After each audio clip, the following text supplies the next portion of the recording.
Bueno, buenos días. Vamos a comenzar con el seminario del día de hoy. El día de hoy nos acompaña la doctora Diana Clemencia Guerrero Araque. Voy a leer una breve semblanza. La doctora obtuvo el título de químico en alimentos en la Universidad Pedagógica y Tecnológica de Colombia en el año 2009, en el Magíster de Ingeniería Ambiental en la misma institución en el año 2011 y el de doctora en Ciencias Químicas en la Universidad Autónoma Metropolitana Unidad Iztapalapa en el año 2017. Realizó una estancia postdoctoral en la UNAM con un proyecto de la SECTEC de la Ciudad de México en el año 2019. Inició una estancia postdoctoral de GAPA en la UNAM en el ICAT, Instituto de Ciencias Aplicadas y Tecnología. Desde finales del año 2019 se encuentra como cátedra CONACYT del Grupo de Investigación de Ecocatálisis de la UAM Iztapalapa. Pertenece al Sistema Nacional de Investigadoras e Investigadores Nivel 1, cuenta con 19 artículos, un capítulo de libro, 394 citas y es índice I10 de 12 según Google Scholar. Las áreas de especialidad son síntesis de materiales con base en óxido de titanio y su evaluación en reacciones fotocatalíticas de oxidación y reducción, como degradación de contaminantes y producción de hidrógeno, además del estudio de las propiedades semiconductoras y su relación con los procesos de transferencia de carga involucrados en las reacciones fotocatalíticas. Vamos a comenzar. Cedemos el micrófono a la doctora Diana. Muchas gracias, doctora Nora. Muchas gracias por su presencia y buenos días para todos. Como ya lo anunció la doctora Nora, me voy a enfocar sobre todo en materiales titanio-circonio, en este caso, y ya sea impregnados por óxido de cobre o nanopartículas de oro. En un seminario previo ya se había tratado algo de fotocatálisis, donde incluso se habló sobre contaminantes emergentes, la necesidad de eliminar contaminantes de agua, incluso de elegir o tratar de obtener energías de carácter más limpio. Por ello, más que todo, diseñé la plática para enfocarme en cuestiones o las características de los materiales. La fotocatálisis sí importante porque se asume que es, o sabemos que es amigable con el ambiente, presenta o es de bajo costo y además nos presenta la posibilidad de reutilizar los catalizadores. Como ya bien lo sabemos, cuando irradiamos un sólido con una energía igual o superior a su energía de banda prohibida, el electrón migra hacia de la banda de valencia a la banda de conducción y el sólido va a presentar en el sólido se van a presentar fenómenos como la recombinación, que en este caso nos va a inhibir cualquier proceso fotocatalítico, o esos pares electrón hueco van a migrar a la superficie donde van a hacer procesos de oxidación o reducción. En este caso me enfoqué en dióxido de titanio. El dióxido de titanio es un sólido, un semiconductor ampliamente utilizado, con características bastante claras y ya estudiadas, que es baja toxicidad, alta estabilidad química, procesos de oxidación y reducción.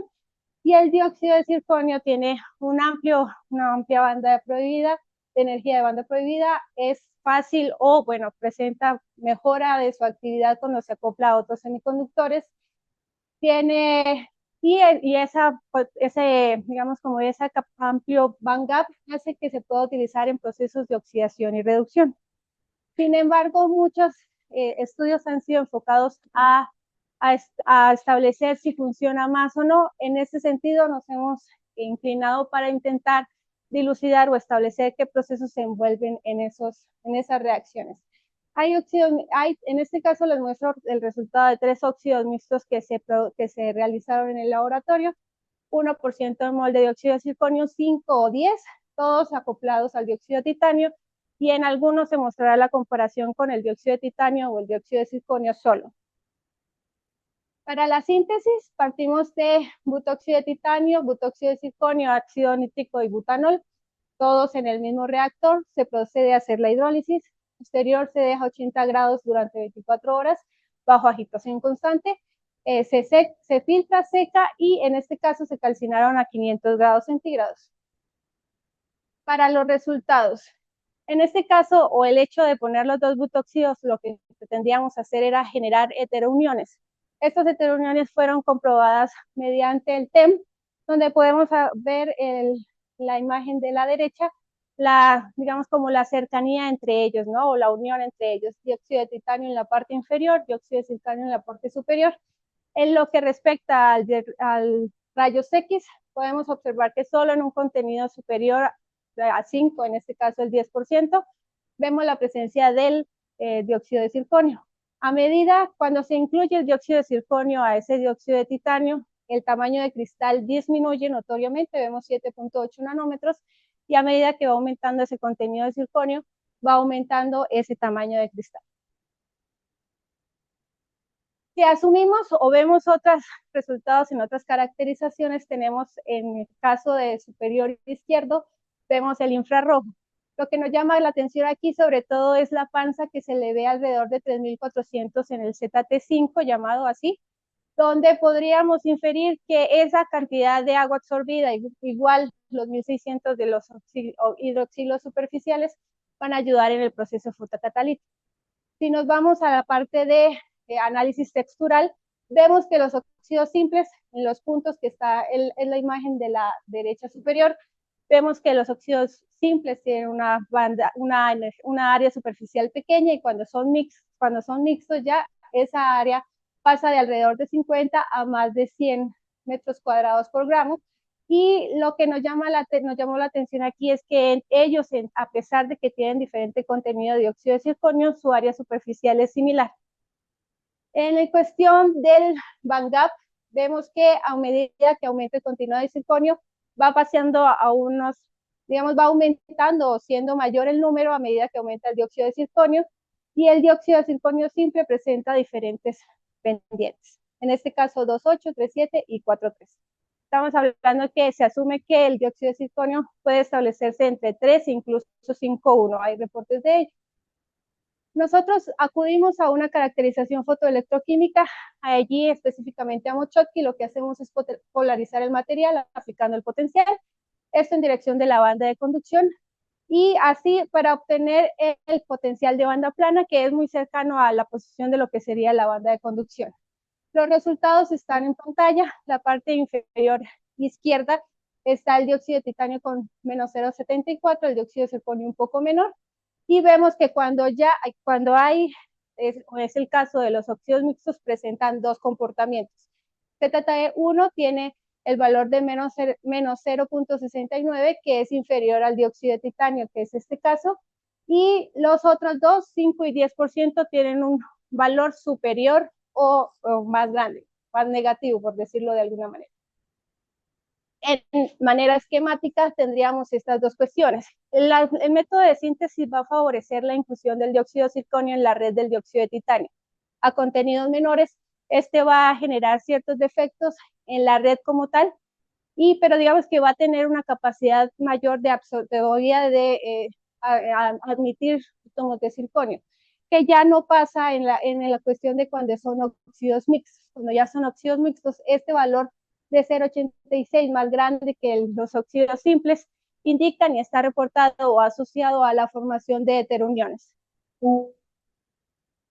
Estos materiales se mostraron, se evaluaron fotocatalíticamente en la degradación de 3 contaminantes asociados a herbicidas, plaguicidas y a este tipo de industrias.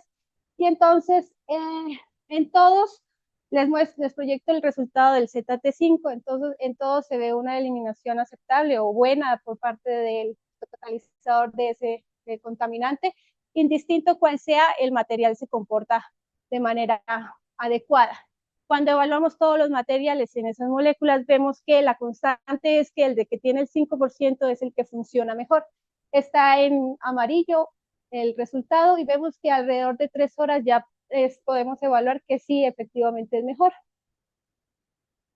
Cuando tratamos de dilucidar por cuál mecanismo es el que, o por cuál ruta va la degradación, acudimos a técnicas como fluorescencia. Allí con ácido tereftálico vamos a evaluar la cantidad de hidroxilos formados durante la iluminación y comparamos diferentes resultados. Lo que se hizo fue la cantidad de producción en la parte superior izquierda. La fotólisis vemos que está alrededor de 1000. En dióxido de titanio un poquito más alto, fuera 1200 más o menos, y el dióxido de circonio y dióxido de titanio en 5% vemos que está un poco superior a 1500.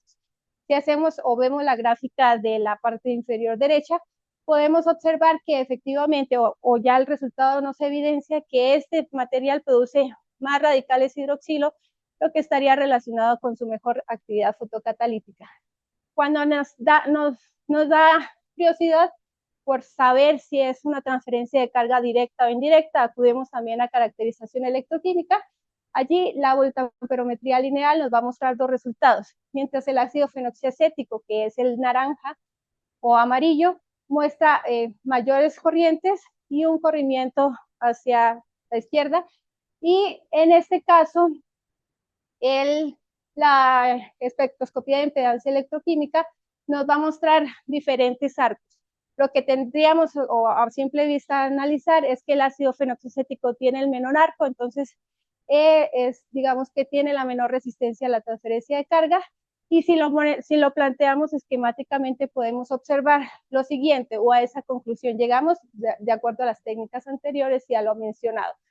Mientras el ácido fenoxiacético, que es el naranja, que produce mayor corriente, observamos que en este caso esa sustancia es eliminada directamente por los huecos, mientras que las otras dos, que sería el 4-clorofenol y el 2,4-D, es eliminada en su mayoría respecto a la formación de radicales hidroxilo. Estos materiales se probaron en la reducción de 4-nitrofenol, una reacción que también hacemos en el laboratorio. Allí lo que queremos obtener es el 4-aminofenol, digamos que en busca de productos de mayor valor agregado. Nosotros les coloqué la imagen de cómo veo el cambio de coloración a medida que transcurre la reacción, empezando de color amarillo, queda transparente. En este caso quisimos identificar la actividad o por qué pasaba sí o no la reacción, y lo que hicimos fue mezclar. Generalmente usamos sulfito de sodio en presencia del catalizador y de la solución, pero queríamos ver qué pasaba cuando se le agregaba un agente de sacrificio que utilizamos en hidrógeno, que es el metanol. Lo que pasa allí, o lo que observamos, es que en ausencia del sulfito de sodio no ocurre la reducción, es necesario que exista. Esa es la primera visión. Si nosotros tenemos entonces ya la mezcla de agua y sulfito de sodio, podemos ver que la reducción sí ocurre. Vemos aquí el crecimiento de banda alrededor de 280 y la disminución de lo que fuera esta 400. Y en caso cuando ya está la mezcla de metanol, agua, sulfito, lo que observamos es que la reacción ya no se lleva a cabo en 300 minutos, sino hay una reducción para que se desarrolle en 30 minutos, un poquito menos. Y asumimos cuestiones o hicimos cálculos de cinética, donde arrojó de orden cero, y se incrementó pues obviamente la velocidad, donde estaría el verde de la gráfica inferior mostrando la del metanol agua sulfito. Cuando acudimos también, o de nuevo al Mochoki, entonces vemos que a medida que entran los diferentes agentes en la reacción, va a haber un movimiento, un desplazamiento o un corrimiento de ese potencial de banda plana. Entonces, el que tiene un menos negativo sería el de agua. Pasamos a metanol agua, que allí no ocurre la reducción. Agua sulfito, más negativos. Y la mezcla que tiene metanol agua sulfito tiene los más negativos de todo, y por, digamos, inferencias decimos que tiene los electrones con mayor poder reductor, y eso va a facilitar la reducción. Y en este caso que vemos el de cronoamperometría, vemos podríamos asumir o ver algo de los portadores de carga, de los pares formados, donde hay una intensidad mayor, incluso en la mezcla de metanol agua sulfito. Acudimos también a fluorescencia para ver exactamente lo mismo mencionado en la prueba de degradación, pero allí el comportamiento es inverso. Si ya bien sabemos que mientras agua está alrededor de 1200, cuando entra el metanol, el agente, hay una disminución, menos de como alrededor de 180, en agua sulfito incluso un poco menos, y cuando la mezcla es metanol agua sulfito, es mucho menor a 100, y esto nos está dando o mostrando que hay menos radicales hidroxilo, y eso está favoreciendo que se lleve a cabo la reacción. En espectroscopía de impedancia electroquímica, entonces igual, así como el arco menor nos daba esa relación, aquí, que es menor resistencia a la transferencia de carga. Aquí el que nos dio la óptima relación, que está en morado, es la que dio el menor arco y por tanto es el que funciona mejor. El metanol nos va a colectar los huecos y en los estudios lo que establecimos fue que el sulfito va a reaccionar con los hidroxilos en la superficie y por ello vemos menos inflorescencia y a su vez la presencia del sulfito se exige porque nos va a ayudar a la transferencia al nitrofenol y por tanto va a ocurrir la reducción como tal. Estos materiales se evaluaron en la producción de hidrógeno. Por lógica o por relación, inferimos que era probable que el del 5% de circonio nos funcionara mejor. Al evaluarlos, el resultado fue así. Y lo que quisimos evaluar allí fue ver el impacto de nanopartículas, en este caso de óxido de cobre, depositado sobre este óxido mixto. Ahí tomamos solo el ZT5 y le impregnamos diferentes contenidos de óxido de cobre, 0.5, 1, 3 y 5% en peso. Todo como para, si ya sabíamos que era ese el mejor, mejorar esa producción o esa eficiencia del material. En los resultados vemos que no hay una afectación o una alteración clara en el rayos X. Áreas permanecen relativamente constantes. En el UV sí vemos que a medida que aumenta el contenido de cobre, va aumentando la absorción en la zona visible, siendo, digamos, constante o en incremento directamente proporcional. En Mochoki vemos el ZT5 van alrededor de -1 y en este tipo de pendientes indicativo de material tipo N. En la parte inferior izquierda tenemos el del óxido de cobre, indicativo de material tipo P, y en la parte superior derecha vemos los diferentes materiales a los que les fue impregnado el cobre. Vemos que el resultado es que todos tienen un valor menor al base, y el esquema que planteamos es que en el contacto del ZT5 con el óxido de cobre va a haber un alineamiento de las bandas y ese valor y nos va a la parte inferior derecha, ese alineamiento va a hacer que sea menor el potencial de banda plana, pero a su vez suficiente para producir hidrógeno. Estamos hablando que el óxido de cobre no solo va a generar esa disminución en el potencial de banda plana o valores más negativos, sino que a su vez nos va a ayudar como sitio activo, que es reconocido como el óxido de cobre. La reacción se llevó alrededor de 7 horas y el resultado que se tomó o que obtuvimos fue donde el 1% en cobre funciona mejor. Ya a contenidos mayores, la actividad decrece casi tanto como el óxido de cobre. Si acudimos al potencial de circuito abierto también con electroquímica, vemos en la parte superior, lo que está denotado como A, cómo se comporta el óxido de cobre y el óxido de circonio con titanio, o el ZT5. Allí lo que hacemos es iluminar un cierto tiempo, en mantenerlo en oscuridad, otra vez iluminación y así sucesivamente. Y después de ver el comportamiento, vemos que efectivamente va disminuyendo, digamos, el potencial donde se alojan los electrones bajo iluminación, y lo que en la oscuridad, que sería el último o la parte final, veríamos que esos electrones se favorece que sean transferidos a la solución y por ello ocurra mejor la producción de hidrógeno. Cuando vemos en espectroscopía de impedancia electroquímica, analizamos en oscuridad. Si vemos los valores del eje, son valores grandes en el caso de A. En B ya están en cuestión o bajo iluminación y los valores caen. Es decir, la iluminación efectivamente sí disminuye como esa resistencia que tienen los sólidos, y el óxido de cobre se evaluó en oscuridad y en luz y obtuvimos básicamente la misma respuesta. Asumiendo nosotros que es un efecto sinérgico el resultado que obtenemos entre la relación del óxido de cobre y el dióxido de titanio. A su vez, podríamos inferir, como hay, digamos, como la formación de otra curva, por decirlo de alguna manera, que está apareciendo una resistencia adicional en el caso de los materiales que tienen con cobre. El mecanismo que planteamos para la producción de hidrógeno es que en un contenido de 0.5 o 1% de óxido de cobre, y al momento de ser irradiado, los huecos van a ser transferidos o colectados por el metanol presente en la solución, y los electrones van a ser transferidos a la solución, incluso a los protones, pues, y va a ser ayudados por el óxido de cobre para que produzcan hidrógeno. Y en ese caso es evaluando las resistencias o las transferencias, vemos que esa resistencia en esos contenidos va disminuyendo, siendo 1% un poco menor que el 0,5, y la actividad va en aumento hasta el 1%.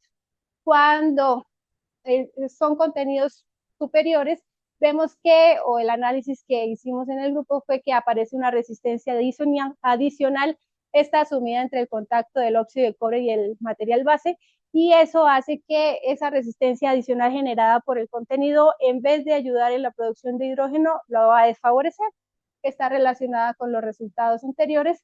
Y si lo graficamos en esa parte de resistencia, vamos a ver que va en aumento y por tanto la actividad cae. Y la duda o la última que les voy a mostrar es qué pasa si depositamos oro. En este caso nosotros lo que hicimos fue realizar los cálculos necesarios para obtener 1, 3, 5 y 7% de oro sobre el material del ZT5, que ya sabemos que es el mejor. Este lo hacemos por el método de depósito precipitación con urea, aprendido en el laboratorio de Sanela de Delicat. Y lo lavamos con agua destilada, lo secamos a vacío 2 horas a 80 grados centígrados y lo calcinamos bajo flujo de hidrógeno a 300 grados durante 2 horas. En este caso, el TEM muestra el oro sobre el base. Si vemos la parte o en los incisos B y C, vemos como nanopartículas tipo semiesféricas. En el análisis da que tienen alrededor entre 2 y 3 nanómetros. Y cuando estamos hablando de oro, sabemos que un menor tamaño de nanopartícula nos va a favorecer la producción como tal.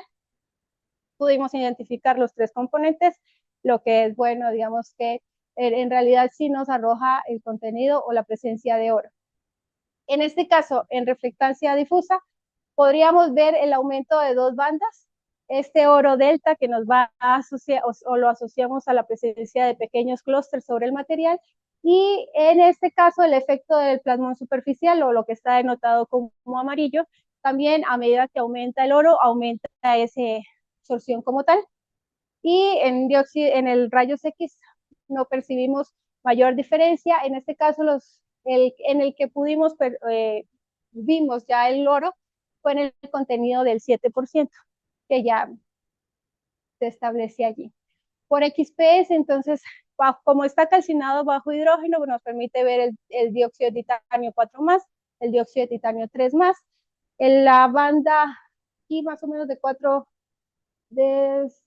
aquí me quedo al contrario, perdón, y entonces de 4,58 asociado a titanio, oxígeno, circonio, la presencia también de circonio 4+, circonio 3+, los oxígenos también asumidos como hidroxilos en óxido de bulco o de titanio, oxígeno, circonio, y el oro en su mayor estado favorecido por la calcinación bajo hidrógeno como oro cero.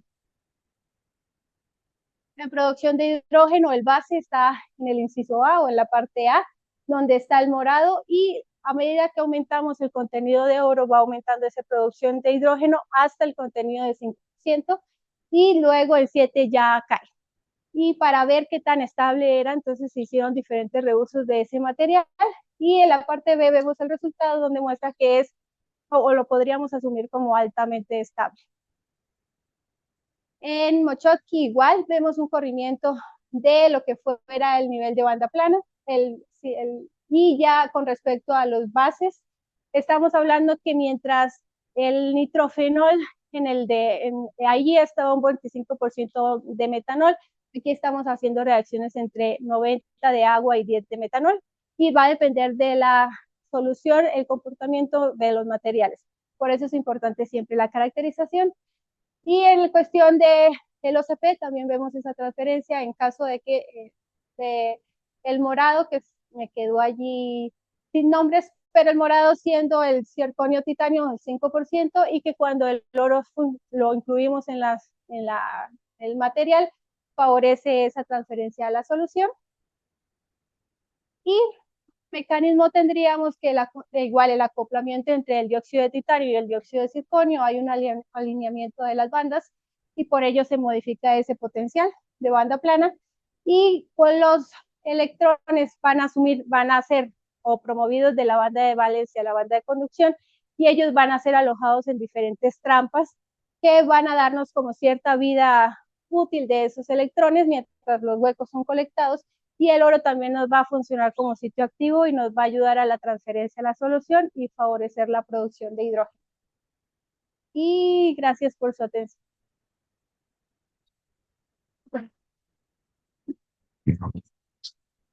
Muchas gracias. Eh, ¿Alguien tiene alguna duda, alguna pregunta para la doctora?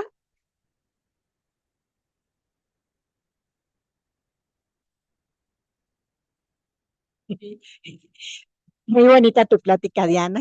La resumiste muy bien con tantos resultados. Me quedó una duda, porque al inicio hablas de óxidos mixtos de circonio, titanio. Sin embargo, ahora sí que tu soporte estrella resulta que no es un óxido mixto, ¿no? Porque según muestras en microscopía electrónica, están por separado circonio y titanio. ¿Cómo piensas tú que está la estructura en ese óxido? Lo que pudimos observar con el estudio es que en el método de síntesis favorecemos que el circonio se incluya en la red, pero llega a un punto, porque se hicieron más contenidos intermedios, llega a un punto por superior como del 3% que ya la red del titanio no resiste tanto circonio y ya va a crecer como tal. Y entonces lo asociamos con los resultados de electroquímica del potencial banda plana y cuando es mayor al óxido base está referenciado que se comportan como óxidos mixtos. Entonces, por ello, el 1% lo vemos solo como que se incursiona en la red y ya contenidos superiores el óxido mixto como tal. ¿Alguna pregunta más? Gracias, Diana. Trabajo muy bonito y completo, principalmente. Eh, a mí siempre me ha surgido una duda un poco relacionada con la que dice la doctora. Sí, cuando tú tienes poca concentración de circonio, obviamente debes tener tamaños de partículas de óxido de circonio pequeños.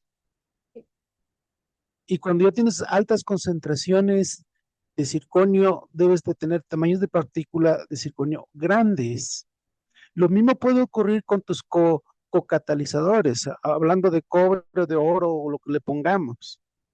¿Tienes alguna idea de qué efecto está ocasionando el tamaño de partículas en los fenómenos de transferencia de carga en este tipo de materiales? ¿O, o se han involucrado un poco a buscar esos tamaños de partícula para correlacionar con los fenómenos de transferencia de carga? Que necesariamente la interacción entre una partícula y otra, estamos hablando de una partícula grande de titanio y una pequeña de circonio, los fenómenos de transferencia y las densidades de carga superficiales deben ser diferentes. No sé si has leído algo o al menos han tratado de profundizar en esos estudios. Sí, estamos trabajando en uno, sobre todo el oro nos ha dado curiosidad porque con tamaños de partícula menores nos da muy buena actividad. Entonces lo que estamos planteando ahora es evaluar cómo ese crecimiento de esas nanopartículas nos va a afectar o no en en la actividad fotocatalítica, pero por ahora es algo en desarrollo. Pero efectivamente sí, el tamaño de partícula hay que ahondar allí.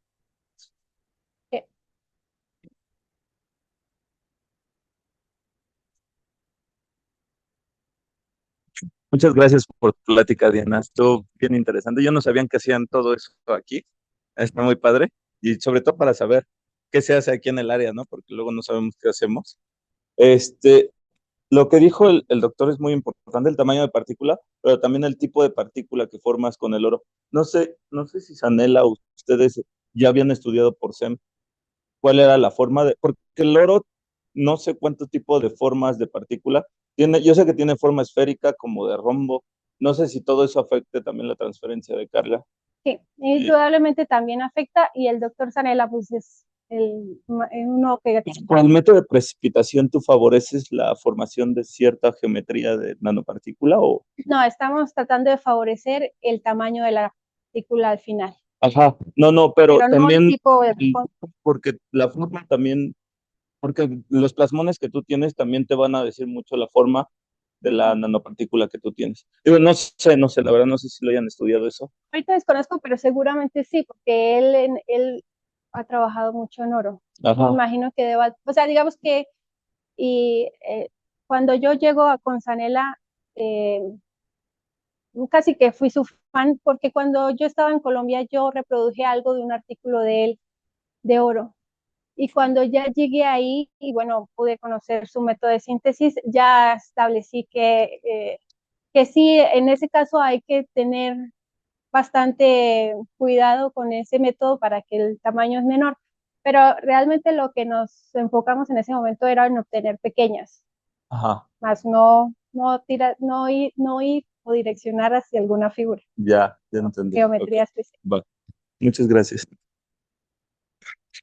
Bueno, lo que yo también podría aportar sobre las nanopartículas de oro y la pregunta que realizaste es que la forma y el tamaño no van a definirse inicialmente en la síntesis, sino posteriormente con el tratamiento para reducir el material, que es en una atmósfera de hidrógeno, la temperatura y la velocidad. Eso tiene un impacto más profundo en la forma y el tamaño de las nanopartículas finales. Bueno, ¿alguna pregunta más? Sí.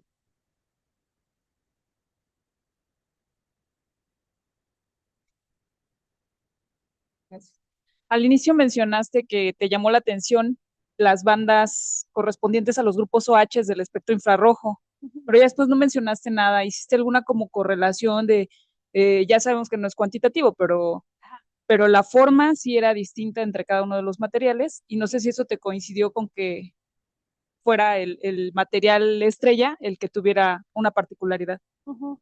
En ese momento nos llamó la atención, hicimos como una sustracción con respecto al titanio. Entonces, igual está en el artículo donde se ve una panza bastante pronunciada. No ahondamos en el tipo que fuera o si hay diferencias entre ellos. Lo que hicimos fue relacionarlo con las pruebas de fluorescencia y bueno, ver si favorecía o no, pero no ahondamos allí. Pero evidentemente sí hay algo distinto.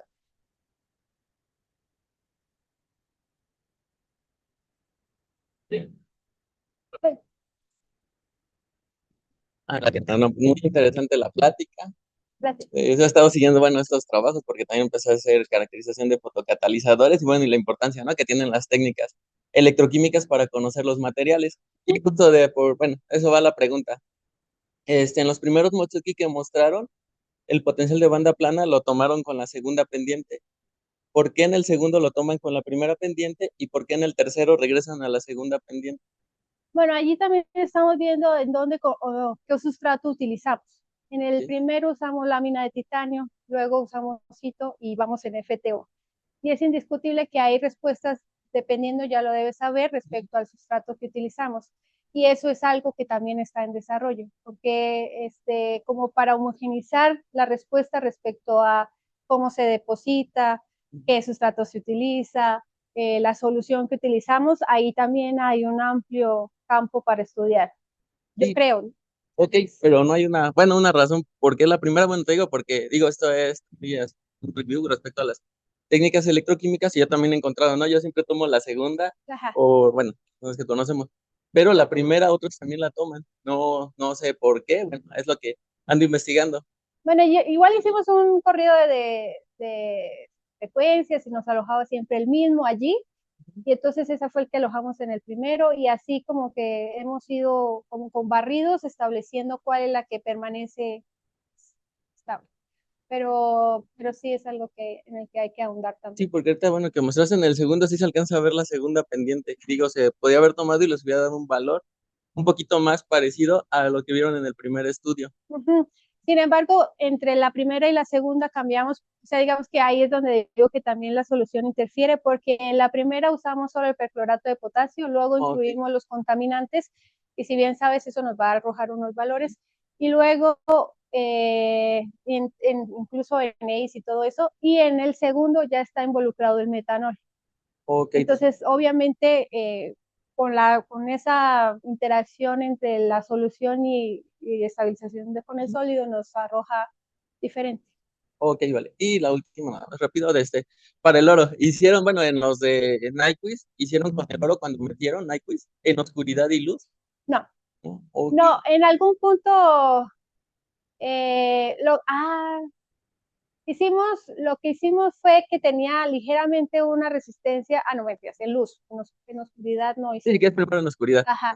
En oscuridad creo que es muy parecido y entonces ya en el momento de que solo probamos un base y un contenido de metal, nos dio muy parecido, entonces ya, como ya en cobre lo habíamos como visto y ya como para darle un giro al siguiente artículo, como para que no fuera igual, solo lo hicimos iluminación. Ok, digo, estaría interesante, bueno, si tienen los materiales en la oscuridad, porque al parecer el oro le está dando conductividad porque se ve, bueno, cuando hacen cronometría es impresionante, les da como 0.8 la, la fotocorriente. Sí, exacto. Por ahí va. Vale. Bueno, gracias, Diana. ¿Alguien más? ¿Alguna pregunta?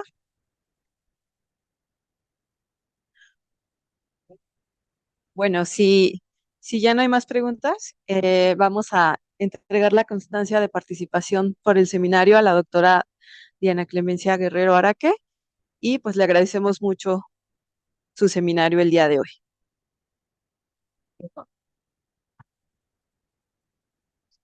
Muchas gracias.